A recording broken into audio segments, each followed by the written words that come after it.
Hello everyone, Radhe সবাইকে হরে কৃষ্ণ, জয় শ্রীকৃষ্ণ। আশা করছি তোমার সবাই খুব ভালো আছো, আমি খুব ভালো আছি।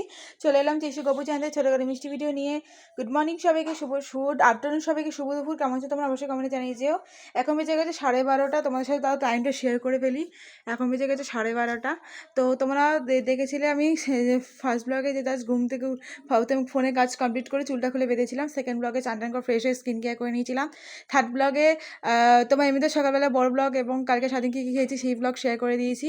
এখন ব্লগ শেয়ার করছি যে আমার সব কাজ মোটামুটি কমপ্লিট করে নিয়েছি, ঠিক আছে। এইদিকে ড্রেসিং টেবিলে সব ভেতর থেকে বার করে সব পুছে টুচে গুছিয়ে রেখেছি। তারপরে এইটা ওই ঘর থেকে নিচে নিয়ে এলাম এই ঘরে। তারপর দেখো এই গপুকে স্নান করিয়ে যার সঙ্গে জল দিয়ে তুলসী পাতা স্নান করিয়ে সবাইকে বাসে নিয়ে ছাই কাজে পরিয়ে গয়নাগাটি পরিয়ে দুই রাতে হাতে তাল তুলসী পাতা দিয়ে 4 বছর 2 চরণে তুলসী পাতা দিয়ে পুজো কমপ্লিট করেছি। এবং থালা গ্লাস ধুয়ে সকালে যখন নকুল দানা দুপুর যখন চিড়ে বাতাসা জল দিয়ে তুলসী পাতা দিয়ে দিয়েছি। এদিকে জল সঙ্গে জল ভরে তুলসী পাতা দিয়ে ধূপকাঠি দিয়ে সব গোসন রাধারানীকে এবং যত ঠাকুর আছে আরতি করে ইষ্টিবৃতি করে গিয়ে তুলসী পাতা দিয়ে স্বাধীন জলের দিকে তুলসী পাতা দিয়ে দিয়েছি।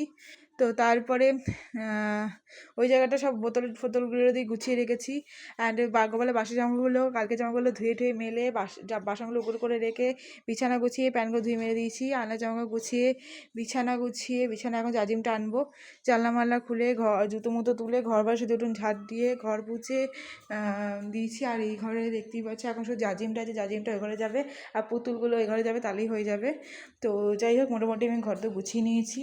রিজু বাবাকে কাজে দিয়ে চলে এসেছে, তারপর একটু চুল কাটতে গেছে। আর এই যে আজকে আমি আলমারি পরিষ্কার করবো বলে দেখো কত জামা কাপড় বেরিয়েছে। মিনিমাম এখানে কতগুলো জামা কাপড় থাকতে পারে তোমরা আন্দাজ করে বলো।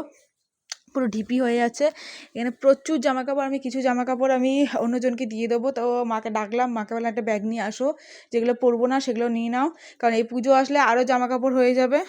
তো এত জামা কাপড় রাখা যায় না, এখনও টপ বার করিনি, যদি টপগুলো বার করি তা আরও জামা হয়ে যাবে, দেখবে তোমরা।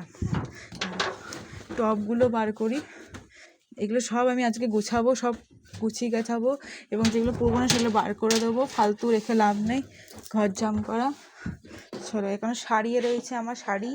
তো মিনিমাম এখানে 200-250 বেশি জামা কাপড় রয়েছে আমার, সে আমার শাড়ি মারি তো রয়েছে। তো যাই হোক, এগুলো গুছিয়ে তোমার সাথে দেখা হচ্ছে।